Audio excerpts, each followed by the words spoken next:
Is this college or pro? This is college, my friend. Go ahead. We can go pro. Which one do you want? Go college just because today is so much lines. Go ahead. You know what, Mike? Since you had that little drop, give me the Jonathan Smith drop again.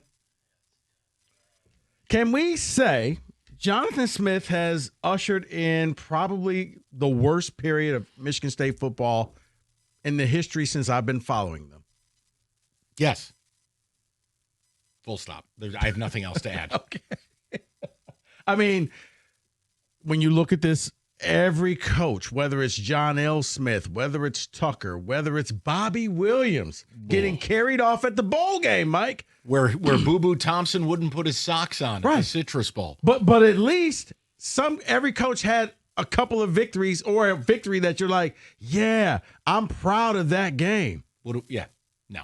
Boston College, A double overtime. A one-win team.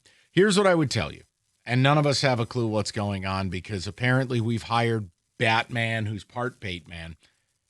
It just makes no sense to say nothing. Either way, if you were bringing him back, say it so they can more effectively, please don't laugh your balls off, more effectively recruit. Or you fire the guy and you effectively start your search. To say nothing benefits no one. Correct. Because when asked today at the press conference, Smith said that's always a solid question and says nothing about has been communicated to him one way or the other from MSU leadership. Yeah, I question the term leadership. I do too. It's a terrible job. If you're going to bring the guy back, say it. If you're going to let him go, say it. It does. Silence benefits no one. Because here's the thing, and then I'll move on. He's going to make his money if he gets bought out. But I'm looking at all the assistant coaches and the grad assistants and all of that coming up, not knowing what their future is for the holidays. Like, I don't know if I have a job or not. So let's hold off on the vacation and the Christmas list and all of that until I know I got a job. It also bothers me. I had an epiphany this weekend that even as the defense has made incremental improvements, I have no choice but to dislike Joe Rossi because he's Mark Ryan's doppelganger. And I just can't tolerate that. Mark Ryan's doppelganger. Yeah, he is. No, he's not. Yeah, he is. And all I could see on the TV was, we're going to move on. You will not. Joe Rossi's a great individual. All right. He shows up for work on time. Can we say Ole Miss should just fire Lane Kiffin? 100%. Just walk in. Don't tell me. We'll let you know after the Egg Bowl. Okay. No. Full stop. Yes. We're done. You can leave. Yeah, and I think by the time the Egg Bowl gets played, there's going to be leakage. I think Ole Miss should have had the conversation. It would have been very straightforward. Here's your contract extension. Take this or you're fired. Period. Because what do you say to your boosters who have paid for this team? They're number 6 in America. They're going to the playoff, and this guy's pimping in an alleyway? What on earth? Kenny, I know the SEC just wants it more. You shouldn't be allowed to offer somebody's coach $100 million when they're in a playoff drive. I couldn't hire Dan Campbell right now, could I? No, and let me say this. What has Lane Kiffin done to deserve a $100 million contract? I'm going to check his trophy case. He's fallen up in life quite effectively. You know what's funny about this whole thing is that this sport has taken such a tailspin where none of this surprises me anymore. I'm like, all right, fine, whoopee cushion. No, Kenny, it doesn't surprise me. But it's gotten to when you take a step back. Okay, Nick Saban, I understand. You're like somebody who's won something. Like, what has Lane Kiffin ever won? See, you're thinking with your brain, not the way the sport actually works. That's your first mistake. I wish Mel Tucker thought with his brain. He did. The other one. He thought with the... He told you what he was going to do in his slogan. All right. Whoa. Oh, boy. Can we say USC should just move on and get a new coach? What, from Lincoln Riley? Yes. Yeah, I'm most of the way there. Look, I think the problem for Lincoln Riley, 6-13 against ranked teams on the road. I mean, that's pretty brutal. They don't travel. Go look at their road performances. It's so bizarre. It's becoming very Franklin-esque. Yeah, but again, all right, if we're going to get rid of him, what's your angle here? I think USC's problem now, you're still in Los Angeles and you're in a conference that's primarily 2,000 miles away. It's just... But I look at everything, the package that they gave him. How about this? If they don't make the playoff next year, fire him.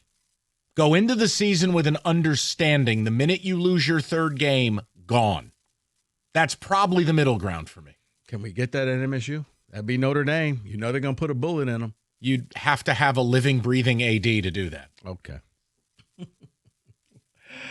Can we say that BYU will be in the playoffs? No. Just no. I can't. No. I hate them. Kenny, you going to the party? I'm not going to the party. You're on your own on this one, man. BYU in the playoff, brought to you by Super Soaker. I can't do it. I hate the way they play. Bachmeier's not that good. Shame on Cincinnati. Not one, not two, 3 missed kicks. No. The Big 12, no. For all of it. It's Texas Tech and nothing. Okay. Can we say that Jeremiah Love has a lot of empty calorie stats? Running back from Notre Dame. The problem is who doesn't? If we're talking Heisman, now here's what I'd argue. You know how many carries he had Saturday? 8.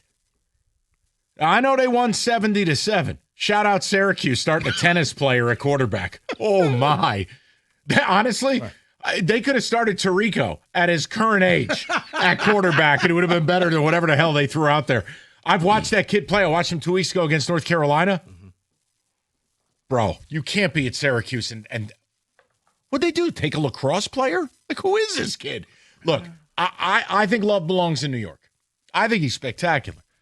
And it's also the worst Heisman Trophy year ever. So do what you want. Okay. Can we say what? And Mike, this is a softball for you. What? Illinois frauds. Yes. Yeah, but again, what's the comp? Like what are we expecting? Brett Bielema to take Illinois to the playoff every year? They just lost to Wisconsin. Okay, frauds. Yeah, no, that's a bad one. It's actually worse when Luke Fickle's showing more progress than Jonathan Smith. Yeah, Luke Fickle got the vote of confidence, and all of a sudden they started winning. Remember, Illinois was at once the 12th team. They were ranked 12th in the nation. Probably a little faulty. I just don't view Illinois as being one of the – Illinois is not a good program. Never has been. I mean, if you want to go back to like Red Grange or something, sure. I don't know. I can't get the Lou Tepper era out of my mind. Okay. Can we say Florida State got it right keeping Mike Norvell? No. We can say they didn't have $70 million lying around to buy him out. His buyout is like something like $65 million. Rico, they don't have an out. Have we reached the point now where college teams, because of their foolishness, are genuinely? We always hear you're married to that coach, but it's cheaper to keep her. You're married to this guy, and you got to figure it out. Because now it's not the donors buying the players out, and you just recruit better players. It's the donors having to buy the coach out, pay for the new coach, and buy the players. The whole thing is fugazi. Imagine going to a donor who helped pay for the roster and then going, okay, hey, now we want you to pay for the guy who coached the roster too. How many times are you going to go back to these people before they got no blood left in their body? That's the problem. And think about it. It's $60-something million. Right, but I'm saying it's to the point now where you can't afford the divorce because you're going to go broke, so you got to make this marriage work. You've described a lot of American households. Yes, I did. Have you looked at divorce rates? Can we say that Pat Narduzzi and Pitt may be the most dangerous team in the ACC because they may keep everybody out of the playoffs? Yeah. I picked them last week to beat GT. I told you keep the points. I'm going to do it again against Miami. Boosie Jones or whatever his name is, the running back. Honestly, if I wasn't named Michael, my mom was going to name me Boosie. Really? I'm kidding. It's a fantastic name. But we're also, changing the new opens. Dude, Boosie. This Heinschel kid, he's 18 years old. He still has to look to the sideline for a permission slip to change the plays.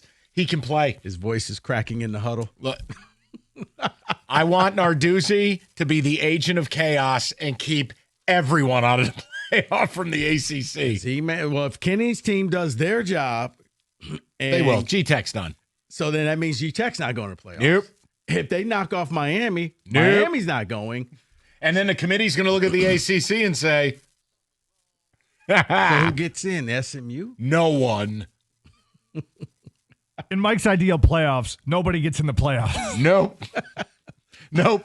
It's just a trophy in an empty room. Like, what's going on here? We just got the 80s out there playing rock, paper, scissors at the 50-yard line. It's Kirk Cousins' trophy case where there's nothing there. Nothing. He's got the Super Bowl cutouts. No Super Bowl trophies. All right. Let's do this again. Can Yes. we say that College Edition 97-1?